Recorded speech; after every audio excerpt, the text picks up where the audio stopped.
I'm Eriko Sato, Assistant Professor and Director of Asian Languages, and also coordinator of the Distinguished Lecture Series of the Center for Multilingual and Intercultural Communication. It's MIC. MIC brings to Stony Brook cutting-edge researches that address today's most urgent and important issues that arise from globalization. And we welcome everybody to the first MIC lecture series in this academic year. And this is a course co-organized with the Confucius Institute and co-sponsored with the Department of Asian and Asian American Studies. Today, we are very privileged to have Professor Zhu Hua from University of London, Birkbeck College, to speak on a concept very important for those who speak multiple languages. I guess everybody speaks more than one language here? How many languages? Like 2 languages? 3 languages? 4 languages? I'm sure if we include some dialects and those are all relevant to our daily lives. And she will talk about the symbolic power and the conversational inequality in intercultural communication. And the introduction of Dr. Zhu will be provided by Professor Agnes Hu, the director of MIC, and the chair of the Department of Asian and Asian American Studies.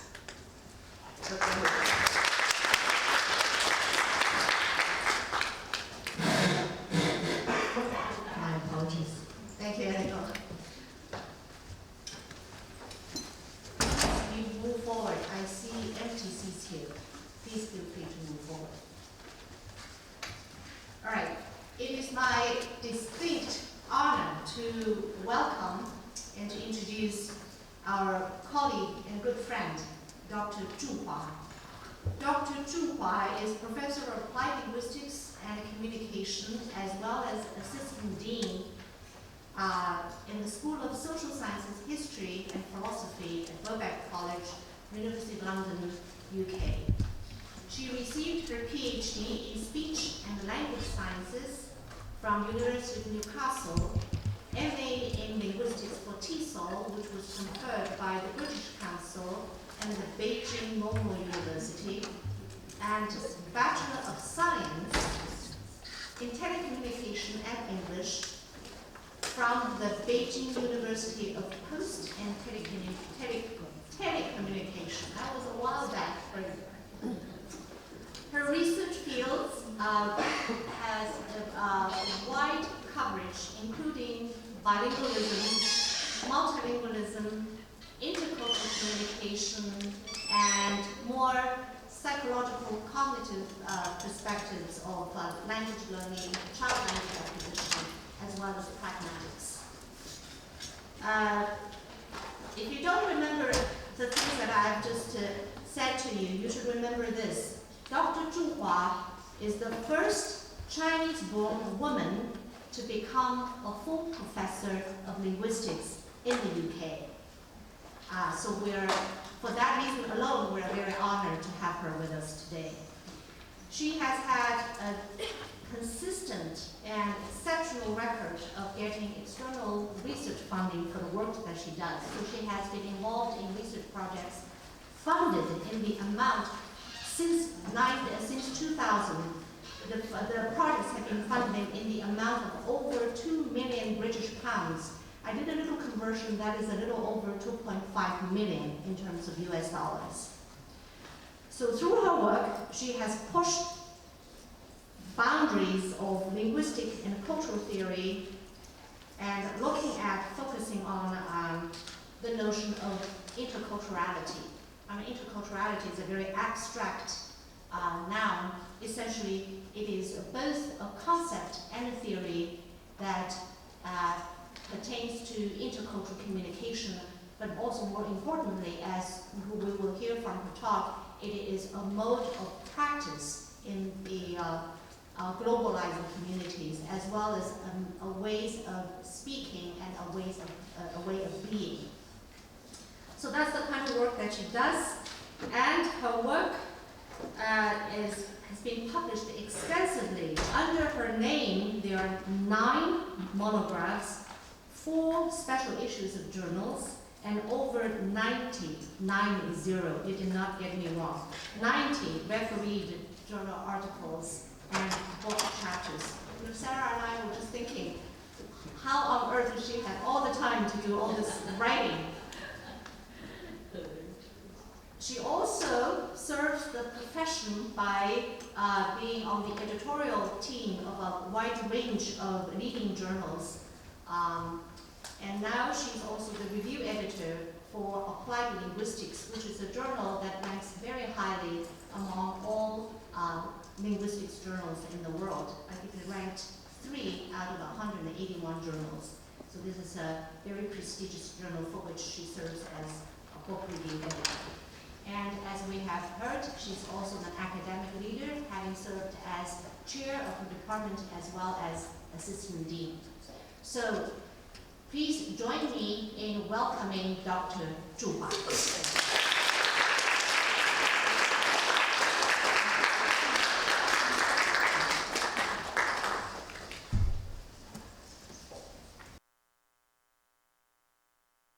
Well, thank you very much to Agnes, to my host.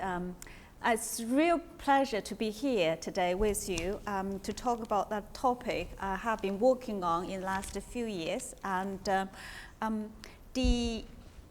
I'll start straight going into the topic, if I may.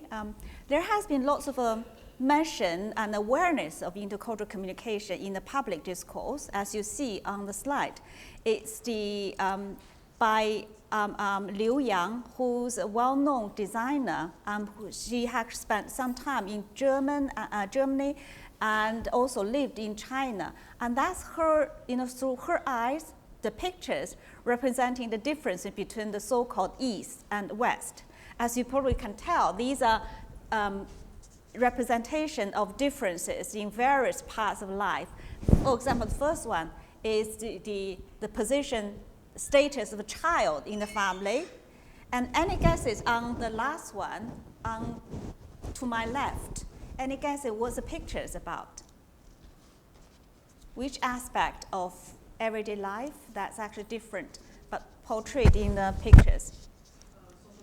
Social network, human relationship, yes, exactly, social network. As you see, one is very convoluted, we are all into together, the other is relatively straightforward, from A to B, B to C.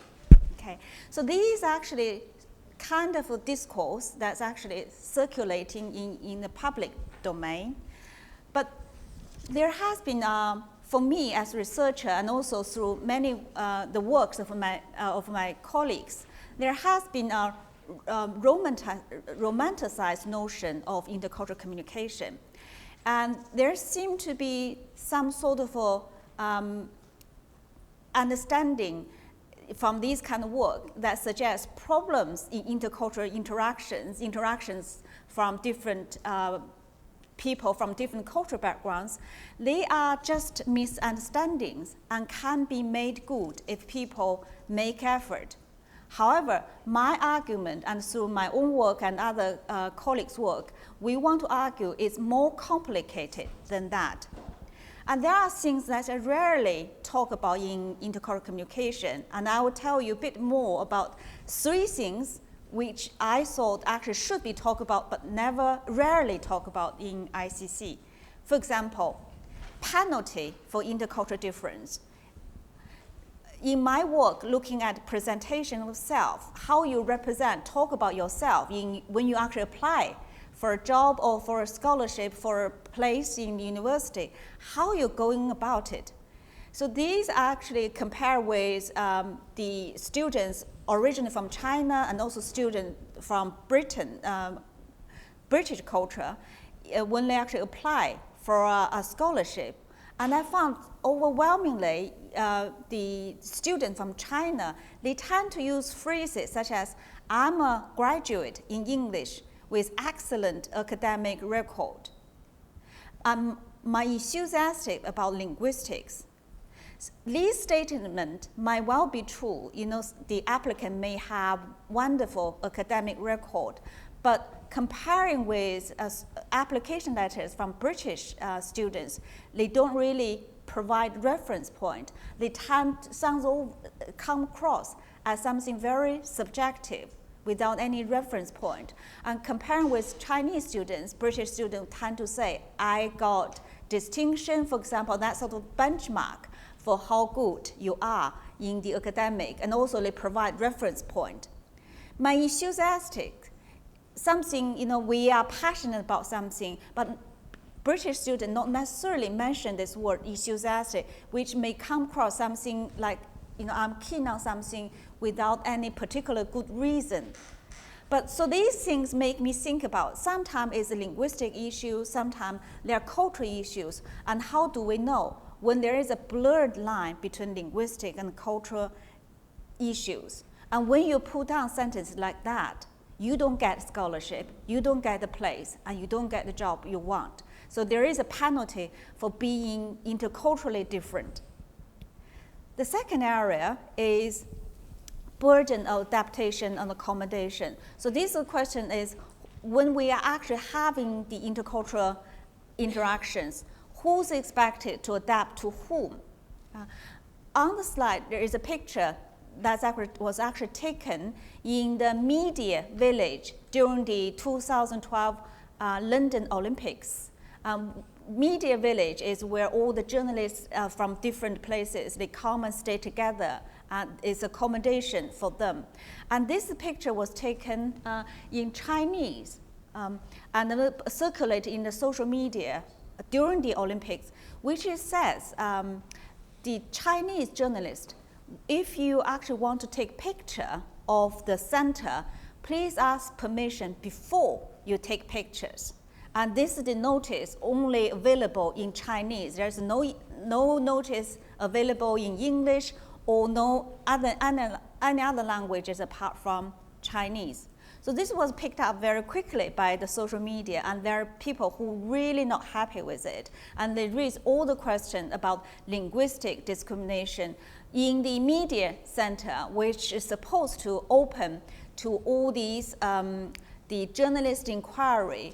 They were not sure why it's actually only Chinese language is picked upon, and what does it mean in the hierarchy of this media group.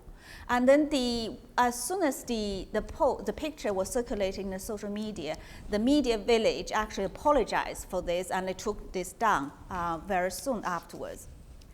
So this is an example of the burden of adaptation through linguistic discrimination and subordination, how languages are used to subordinate a particular group.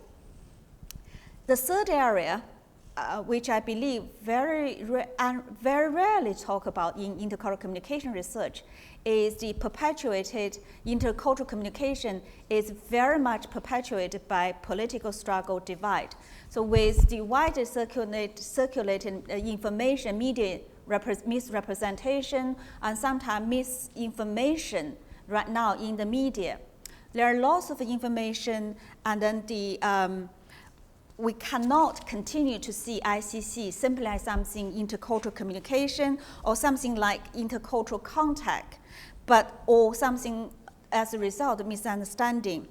A historically situated and political sensitive critical approach will actually drive theoretical and methodological advances in the field, and at the same time make impact on the close disciplines, and also make impact in everyday life. So this is actually make me think, here is an example that's actually made to the headlines a little while ago.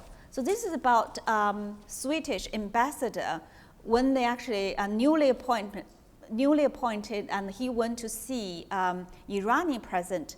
And there was a news headline that actually became widely circulated in the English-speaking media. So basically it says the Swedish ambassador inadvertently offends Iranian president by crossing his legs during meeting, not knowing that in Islam, shoes are considered impure. So essentially they're talking about there is a diplomatic incident. The two people meet, and then Swedish ambassador, because the way he's sitting down, annoyed the Iranian president, and there is a retaliation. The Iranian president, as soon as he picked up signal, he actually retaliated by copying the same posture. So I was actually curious when I actually read the news, because in the English-speaking media, it became because the Swedish ambassador, not knowing the Muslim traditions, you can't really expose the sole of the shoes is considered the sin. You can't really expose the sole of the shoe. That's considered the biggest insult.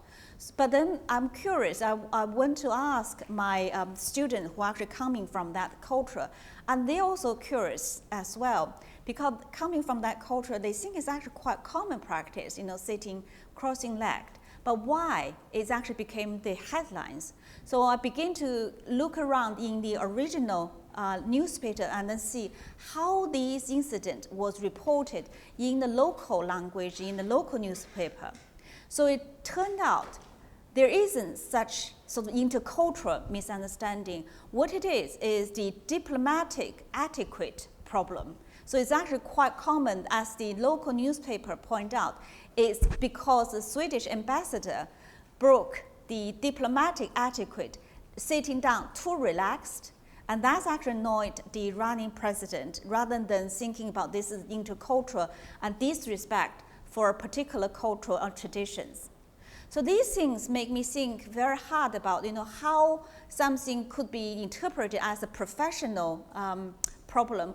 How come it became intercultural problem? There is a fine line, but partly because there is a historical misunderstanding or historical interpretation of what's going on between us and others, and made me think about what's behind these misinterpretations or misrepresentations in the media. So far, we have been talking about the symbolic power in conversation interactions can be hidden, can be subtle, but also coming through in a different, represented in the media in a different format. And symbolic power can exist at different levels. It could be ideology, social class, age, gender, so on and so forth, as the list goes on and on. And there is a complex relationship between language and symbolic power. Language is a resource for negotiating power difference, and at the same time, its very use is subject to power distance. So we need to ask questions as researchers, as students, as academics. The question we need to ask are three. First, how is symbolic power defined and constituted in intercultural communication? Second, how does power inequality impact the way language and use, and vice versa? And the last one, what is the appropriate research approach to studying the working of power in intercultural communication? As symbolic power is a term first introduced by Bonjour, it never plays itself out more strongly than in daily conversations, in which not only turns at talk are exchanged and vied for, but also subject positions, identities, authenticities, and legitimacy. And interculturality is right in the center of all these debates. So with these questions, I have published together with Claire Cramsh, my co-editor, working very hard and put together a special issue on exactly the same topic. So 6 papers looking at different aspects, different phases of symbolic power in intercultural communication. And today I'm going to focus on my own paper together with Li Wei, who was here delivering a speech a couple of years ago. We are going to talk about where are you really from nationality and ethnicity talk in everyday interactions. So why I'm interested in this question? To start with, I found this quote from Frank Wu, the first Asian American law professor at Howard University Law School. He was talking about, where are you from is a question I like answering. Where are you really from is a question I really hate answering.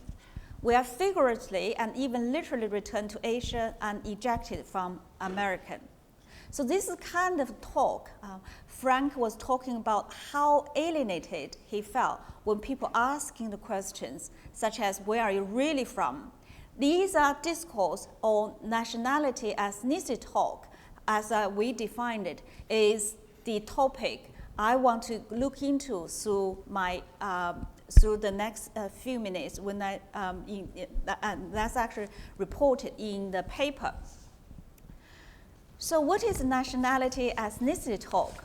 You may have come across before, or indeed you may have been asked these questions yourself.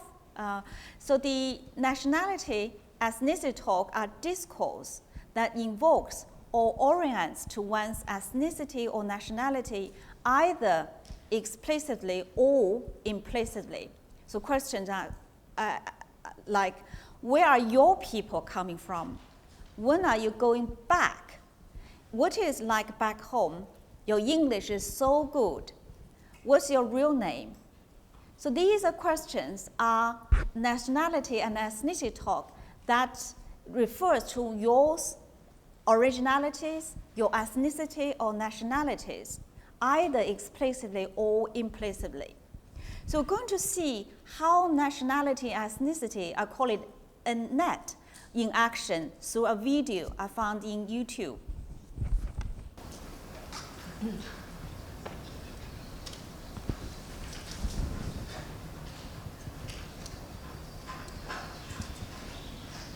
Hi there.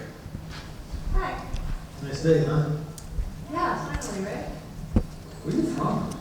Your English is perfect. San Diego. We speak English there.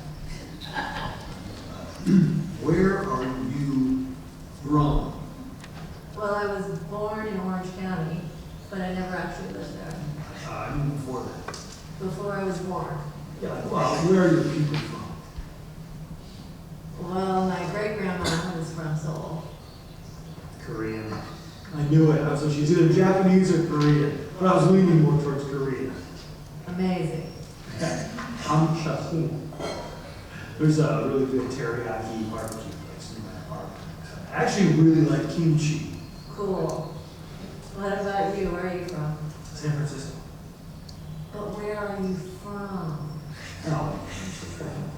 Really? You're Native American? No, regular American. Oh, well, I guess my grandparents are from England.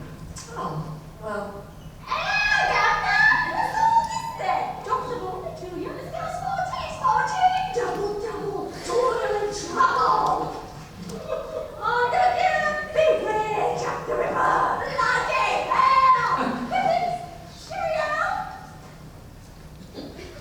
I think your people's fish and chips are amazing. Really? Weird? Must be a Korean thing.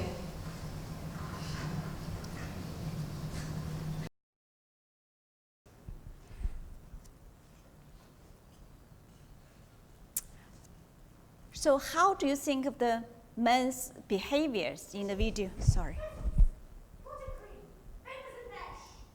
So I have to pause here, unfortunately, yes. How do you feel about the men's the interaction, the way men kept asking questions? So he was actually surprised by the women's English and began to look for the answers he was hoping for by asking one question after another. Where are you from? Before that, and where are your people from? These are examples of a net, nationality and ethnicity talk. And they also contain some implicit NET. His comments, your English is perfect. And despite being a compliment, somehow positioned the Asian-looking woman as a non-native English speaker. Therefore, a foreigner, someone who does not belong to an English-speaking country like the US.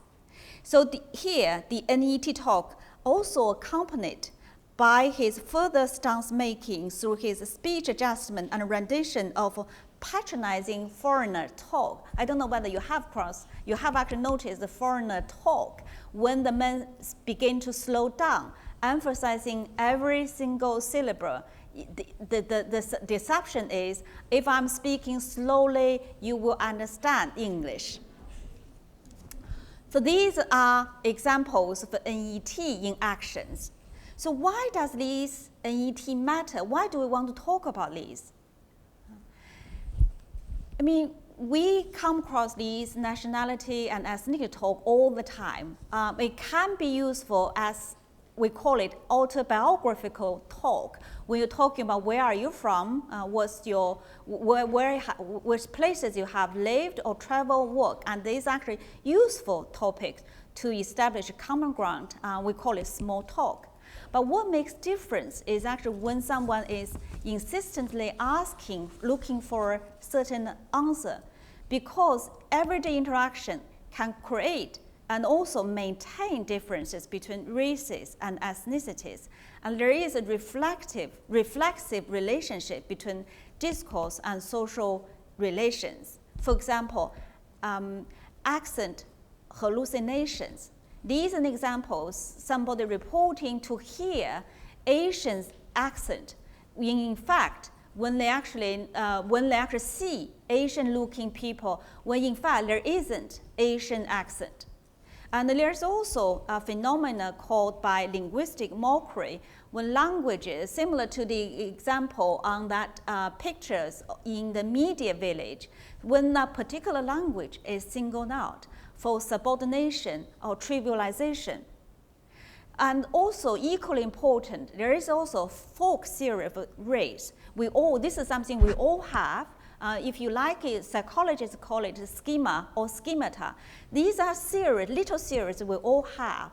When we are brought up and when we actually encounter somebody who actually looks speaking differently, we all have these theories and where people come from and what kind of normal expectations from that group. And these nationality and ethnicity talk are very telling signs of the folk theories of race we all have. And to give you some examples, this is coming from psychologists, interesting examples, what happens when your identity is denied. We call it identity acceptance threat. So here is an example, what happens when when they're actually looking around the university campus and which group of students are likely to be misperceived as from another country or non-native English speaker.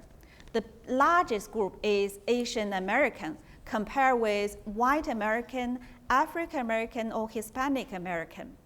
And what happens when you feel your identity is being threatened? For example, here's an experiment. If you ask, when you actually ask, there are two groups. One is control group, the other is experimental group. The experimental group is asked a question, where are you from first, before they were given the same task. The task is make a list of as many as TV shows you can think of from 1980s.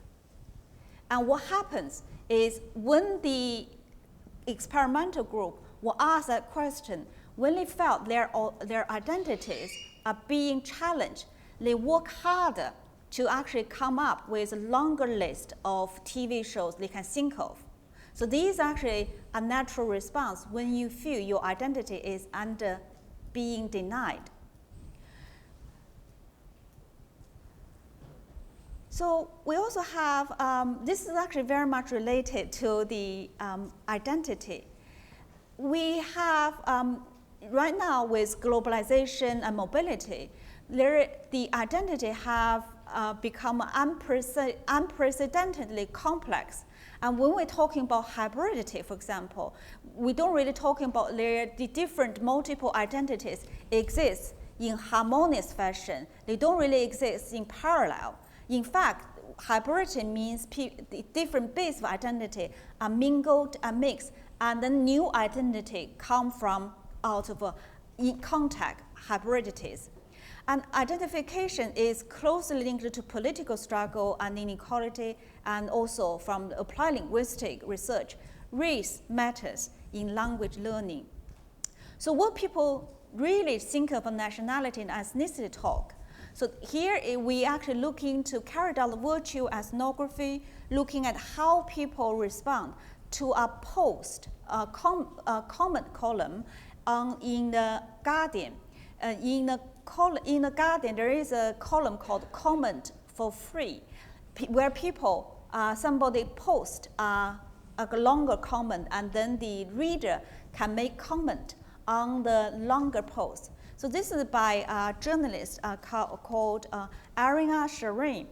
She posted a piece called "It May Not Be Racist, but it's a question I'm tired of hearing." So she was actually reporting a conversation she has come across many, many times. So this is the conversation she had with stranger with translation meaning from Aryan's interpretation. So stranger was talking about, where are you from? Translation, you look a bit brown. Where are you from? Why are you brown? Me, London. Stranger continue, no, where are you really from? And the underlying assumption according to Aryan is, you are clearly telling me untruths. Brown people do not come from London, so on and so forth. So Aryan talking about this kind of conversation she had for 3,897th time, and it's hard to go back to somewhere you have never been. It's not that I'm embarrassed about my ethnic background, it's my reluctance, partly down to exasperation as people think I'm less British than them because I'm brown. So this is the argument Aryan put forward in her piece. And then over 3 days, usually the comment have 3 days of shell life, and then they close the discussion. Her piece received 1,420 comments over next 3 days. So as linguists, we are looking for something to analyze, how we analyze, go about, understand, interpret these different comments. So we look for something called stance as analytical tool.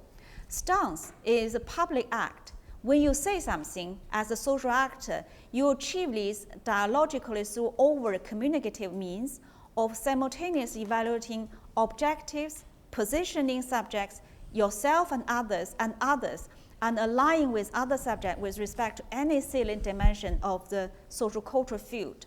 And when you actually post something on online commentaries, click like on the Facebook or something, when you actually respond, the stance at the center, because it's not just about your position, but when you actually comment, you're actually creating something new stance that come into being by commenting on somebody else's comments. So we actually look at all the comments and divide it up into roughly 2 groups. One is called non-alignment stance. And particularly we look at these under different stance, non-alignment or alignment stance. Non-alignment is actually people who do not agree with Aryan's comments. And I look at under each type of stance, what strategies, discourse strategies they use to disalign themselves from Aryan's stance. So first one is questioning credibilities and trivialization. For example, on the slide, I have a couple of quotes. The first one, I always thought that Guardian journalists assumed that when asked where you were from, the question meant Oxford or Cambridge. So this is a kind of trivializing, bypass the content of the comment, but trivializing and challenge the authors, the credibility. The second quote, so basically you got chatted up a lot by people who suddenly don't know what to say and ask you an insane question.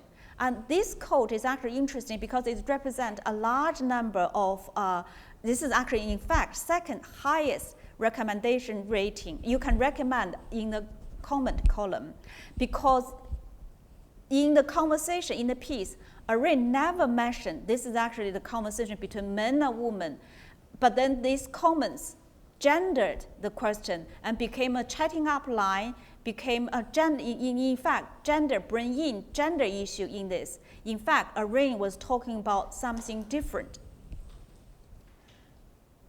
So that's first kind of a discourse strategies. We looked into non-alignment stance. The second type is challenging or deny the racism proposition. So these are the comments by somebody called, I can't even pronounce it, it's a really long name they came up with.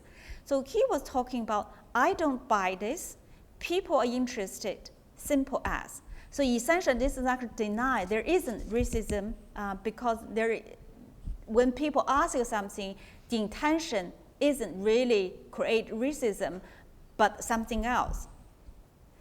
The third discourse type, strategy is normalizing the existence of NET.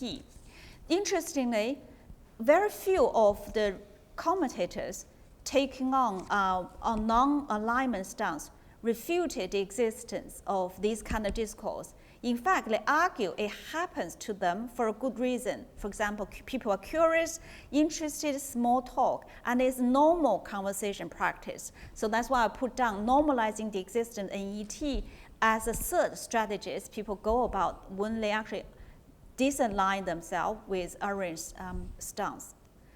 The last one, I think, is the argument about I'm more diverse than you argument. And there are, I have a different lines of stories to tell, but that's okay with me. So why do you bother that kind of argument? So analyzing these different kinds of strategies, we are interested in to look at what kind of folk theories of race or ethnicity they tell us. It's not whether they're right or wrong, which stance we like it, we prefer over the other. But in fact, what does it tell us about folk theories of race and ethnicity, things we all have, things we build up as we've grown up and when we meet, talk to people. So we see lots of discussions about seem to be associated white race as European lineage.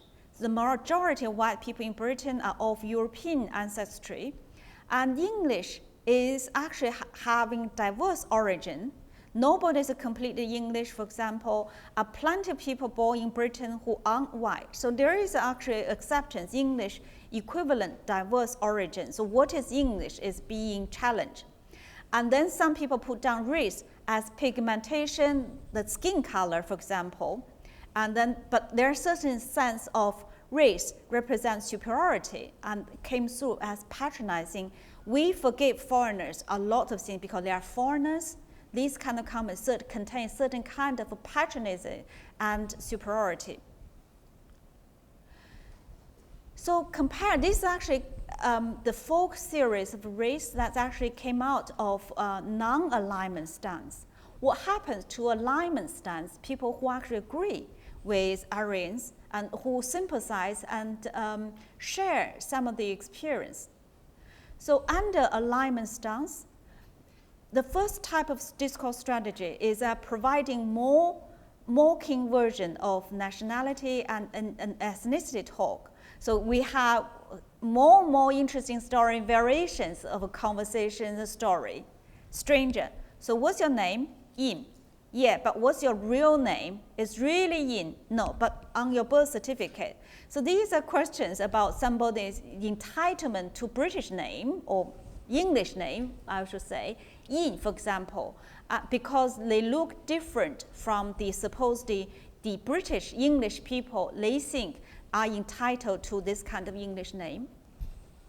The second type of discourse is sharing experience and feeling of exclusion. So we have more stories told by the commentators. So in this, on this slide, there's somebody who came forward.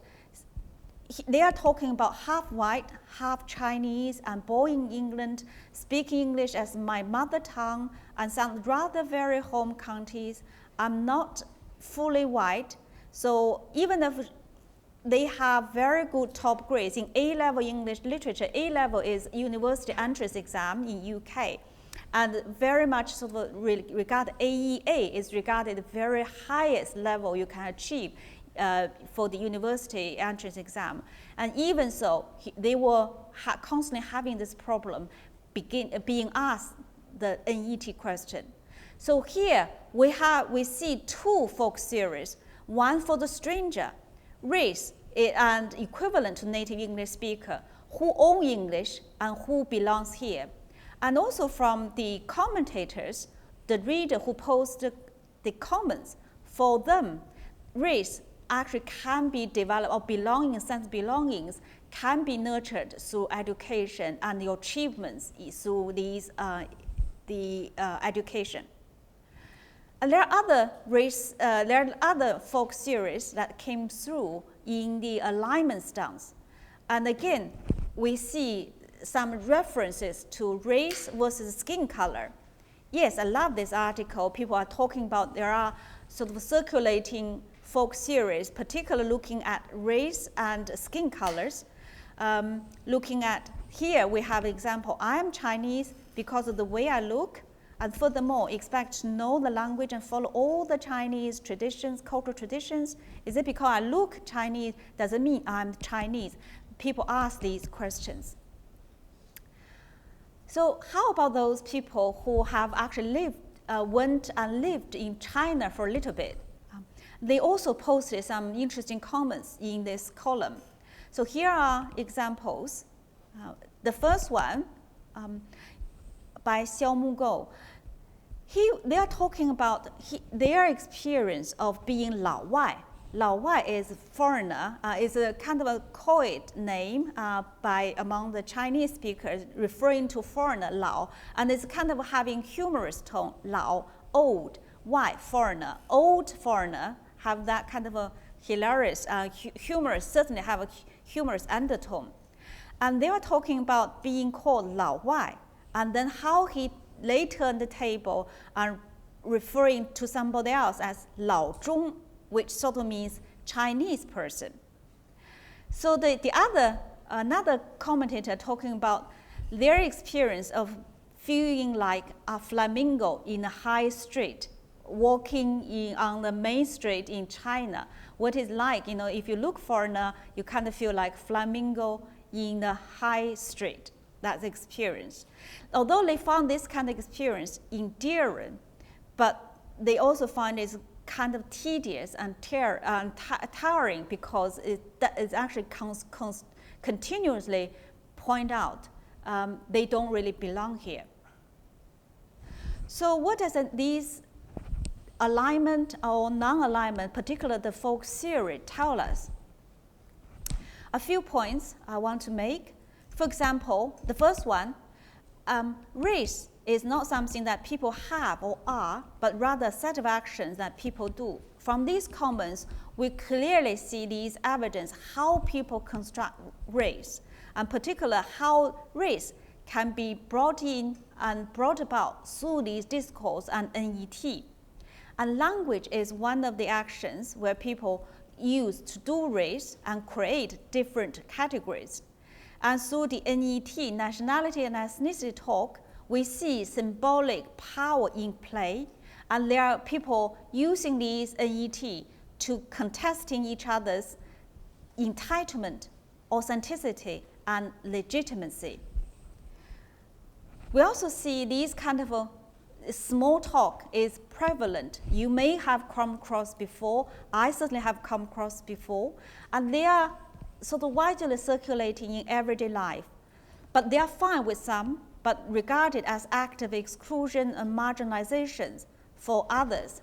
And there's another quote from the commentator talking about, when I'm in China, I'm asked a question all the time. I never feel it's racisty, but I would feel I was being somehow racisty to ask a Southeastern Asian experienced person that question if I met them in the UK. Like I was suggesting, they were an interloper in the country. So being interloper is actually a really interesting concept how people can be made as interloper is really interesting to look at the historical connections, memory, and expectations. What I was trying to argue here is the question itself, for example, where are you really from, itself doesn't contest immigrants' entitlement per se. But what makes difference is the tangled history, memory, and expectation. And what are equally important through these nationality and ethnicity talk and these folk series, they are telling us the racial ethnicity hierarchies still exist in nowadays society. People place each other on the hierarchies which exist and widely circulating in the society. So we do need to ask these questions. Going back to the 3 questions about symbolic power, so what does these studies, together with other examples in that special issue, tell us? First one, how is symbolic power defined and constituted in intercultural communication? And we have seen through my talk on the Where Are You Read From and other work published in the special issues, we see multiple phases of symbolic power. These are power to manipulate the context, power to play with signifiers. When you call somebody, address each other, how these signifiers became powerful, and power to reframe the interactions, power to position oneself institutionally in times of educational change, and power to gain a profit distinction, power to explore power relations through strategic misunderstanding. Misunderstanding can be intentional, not necessarily unintentional all the time, but they can be manipulated to play the power game. The second question we asked at the beginning, how does power inequality impact the way language is used, or vice versa? The challenge here to answer this question is recognizing the nature of symbolic game and choose the best local strategy to turn the game to one's advantage. And symbolic competence is a way to go. It's a very important part of intercultural competence. That is to say, the power to, the ability to frame and reframe the distribution of symbolic power. So the last question, what is the appropriate research approach to studying the working of power in intercultural communication? I would say 2 things. Reflexivity, be looking, observing, and thinking what's going on, what you have heard and what you say, and keep doing it in terms of identifying these symbolic power and the traces of symbolic power in everyday life. How these things actually became signifier, became important indicators of racial hierarchies, for example, and also the inequality that actually be brought through different levels, aspects of symbolic power. So I want to finish off with a short video clip, or actually quite long, but I won't play all of them. And now these are questions we do need to ask. And this is the video, the talk actually by Tanya Selansi. She is a British-American writer and photographer, and she is of Nigeria and Ghana origin. And how did she describe herself and who she is? We'll find out through the first 5 minutes of the video clip if we have time. Yep. So try to.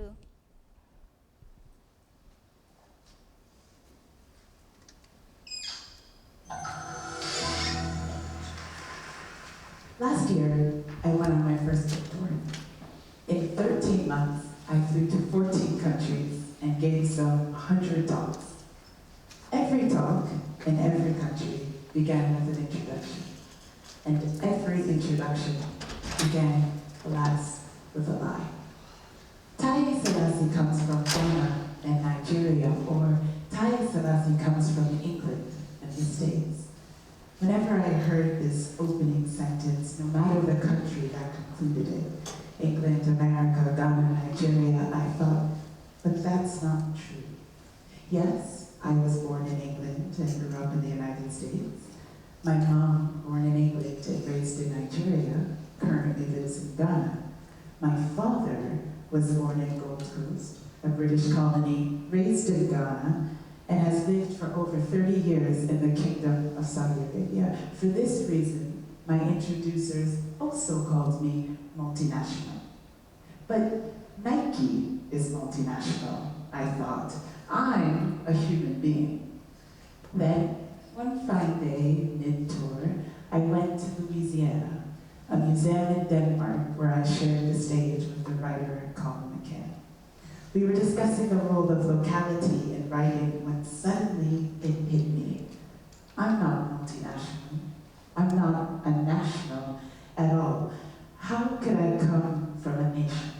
How can a human being come from a concept? It's a question that had been bothering me for going on 2 decades. From newspapers, textbooks, conversations, I learned to speak of countries as if they were eternal, singular, naturally occurring things. But I wondered, to say that I came from a country suggested that the country was an absolute, some fixed point in place and time, a constant thing. But was it? In my lifetime, countries had disappeared, Czechoslovakia, appeared, Timor-Leste, failed, Somalia. My parents came from countries that didn't exist when they were born. To me, a country, this thing that could be born, die, expand, contract, hardly seemed the basis for understanding a human being. And so, it came as a huge relief to discover the sovereign state. What we call countries are actually various expressions of sovereign statehood, an idea that came into fashion only 400 years ago. When I learned this, beginning my master's degree in international relations, I felt a sort of surge of relief. It was as I had suspected. History was real, cultures were real, but countries were invented. For the next 10 years, I sought to or undefine myself, my world, my work, my experience, beyond the logic of the state. In 2005, I wrote an essay, What is an Afropolitan? Sketching out an identity that privileged culture over country. It was thrilling how many people could relate to my experience, and instructional how many others didn't buy my sense of self. How can Selassie claim to come from Ghana, one such critic asked, when she's never known the indignities of traveling abroad on a Ghanaian passport? Now, if I'm honest, I knew just what she meant. I've got a friend named Layla, who was born and raised in Ghana. Her parents are third-generation Ghanaians of Lebanese descent. Layla, who speaks fluent Twi, knows Accra like the back of her hand. But when we first met, years ago, I thought, she's not from Ghana. In my mind, she came from Lebanon, despite the patent fact that all her formative experience took place in suburban Accra. I, like my critics, was imagining some Ghana where all Ghanaians had brown skin or none held UK passports. I'd fallen into the limiting trap that the language of coming from countries sets, the privileging of a fiction, the singular country, over reality, human experience. Speaking with Colin McCann that day, the penny finally dropped.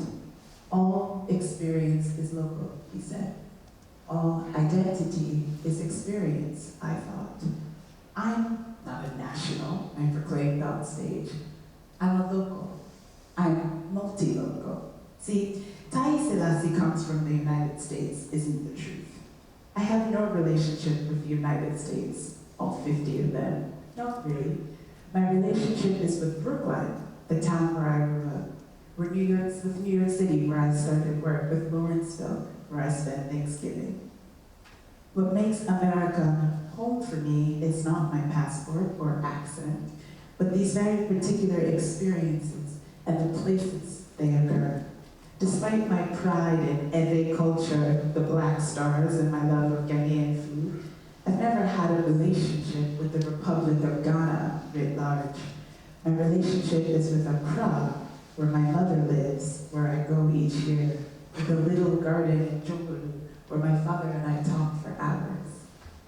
These are the places that shape my experience. My experience is where I'm from. Okay, I think that's a nice place to stop. So, Tanya is asking, all experiences local and all experience is beyond national labels. So I think it's a nice place to stop. And going back to my initial questions, symbolic power and conversation inequality is area of research. I hope you and me can continue working on sharing the discussions we're going to have today. Thank you very much.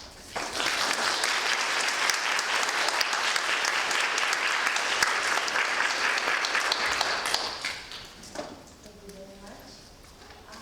We have 2 minutes of question and answer. Any questions?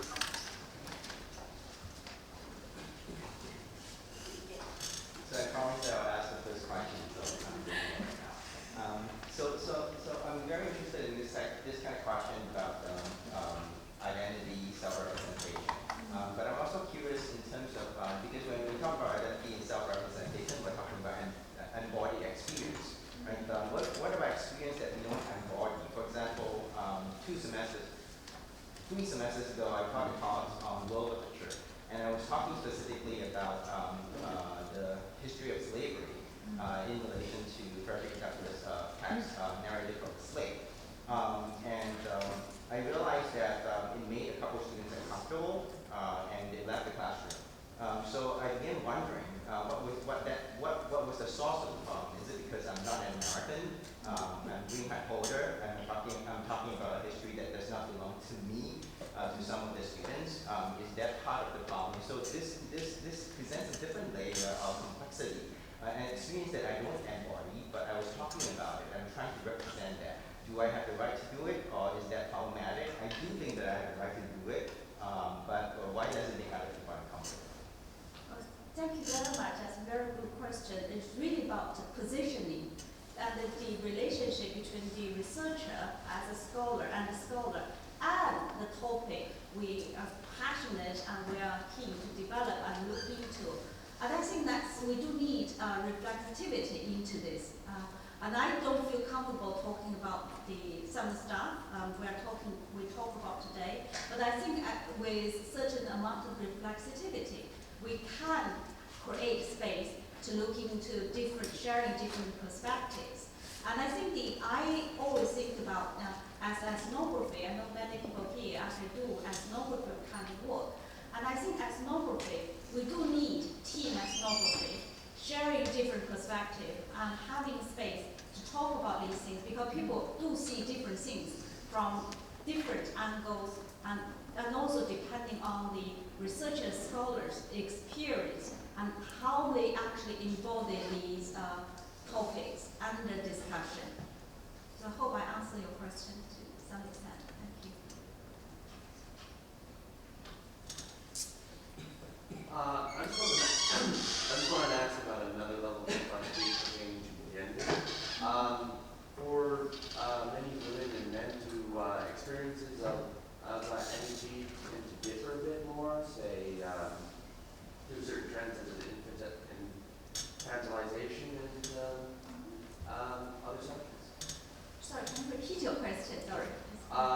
With regards not just to race but also to gender as well, do people often resort to certain trends and topics such as certain infantilizations of women or sort of talking down to them as I think that's a really important question to think about how gender, for example, could be a category. I define culture as not just nationality and ethnicity, but actually the discourse community, the membership of particular discourse community. So gender is part of this sort of culture. And I think like what we have seen here, there is a very close relationship between gender and social relations, and also the discourse and the social relations, such as gender, social class, for example. And these all part of the symbolic game. People actually can use language to manipulate and to create and to play to one's advantage. And the same thing, and if they can do these things to nationality and ethnicity, and I would imagine it will also work to in the gender studies as well. And I don't know whether there is expert here from gender studies, and if you can make yourself know, maybe you could share some discussion, particular providing some specific information on the questions about trivialization in the gender relationship.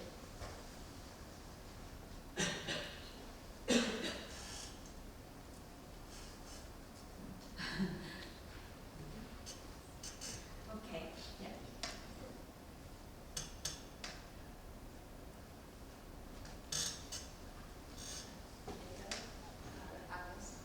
Do we have time? Yeah. Thank you so much for the talk. I learned a lot. My question has to do with perhaps would you be able to elaborate a little bit more on the linguistic embodiment of power structure. So, from the examples that you have shown, is it the case then that perhaps statuses and affinities that are of a lower rank get in fact questioned and cast in doubt more frequently than those in a higher order in terms of the stratification. So in terms of what gets talked about, whose identities, whose race gets problematized more, and how is that embodied in the conversational topics as well as the way the conversation is taking place. Thank you. That's a very good question. And I think back to the question, the contrast between two kinds of questions. The first question is, where are you from? The second one is, where are you really from? So the difference is only one simple word. But then the consequences is actually, when you're asking the second question, you actually make the other party feel they don't really belong here and become an interloper. And this actually, the word interloper coming from the comments I found in looking at doing the ethnography online. So the consequences is actually, it can happen to anybody, anywhere, but then the interpretation, the take-up, and then the impact on the people you are talking about may be different. Because the so-called the people who are at the bottom of the hierarchy, if you like, they would interpret these questions very differently and then put their entitlement, legitimacy, authenticity all at risk. But in contrast, they would have less impact on those who actually are top of the hierarchy by the same question. So question is same, but then it has a different impact. And that's really where I think as a linguist, as an applied linguist, and also from different kinds of discipline, we actually need to work together looking at these kind of subtle, but perhaps banal in some sense, but mild racism that's actually circulating. We tackle the racism which is evident. We can't really talk about these certain things, But then there are some mild racism which exists in different colors, different shapes that we actually need to become aware of. And that's really the whole, I think the key message I want to bring home. Yes, we do have these mild racism, and we need to find a way of making people aware of them.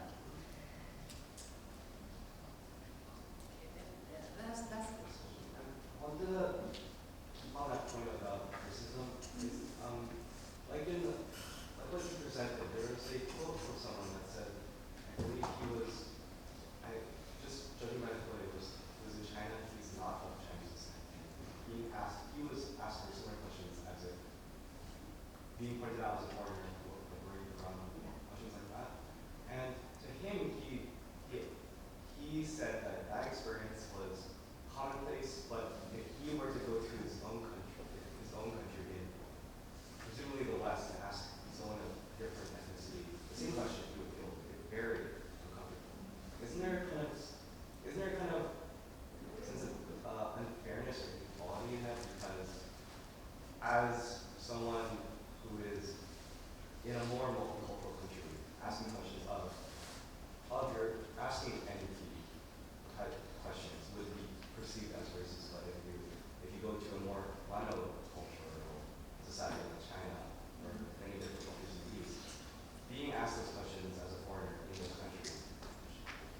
commonplace and should not be perceived as racist. I see that it seems kind of unfair.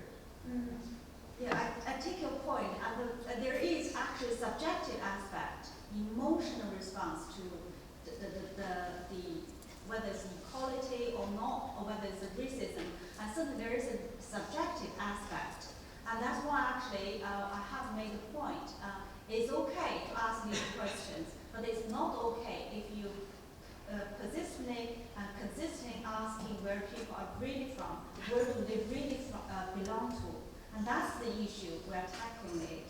It's okay to ask questions about and finding out where people have lived and traveled and worked. But the problem is having certain expectations and bringing your own, or everybody has their own little series, folk series of race and ethnicity, and then not to be open to different kinds of belonging, different kinds of experience. And that's the issue I was trying to argue against.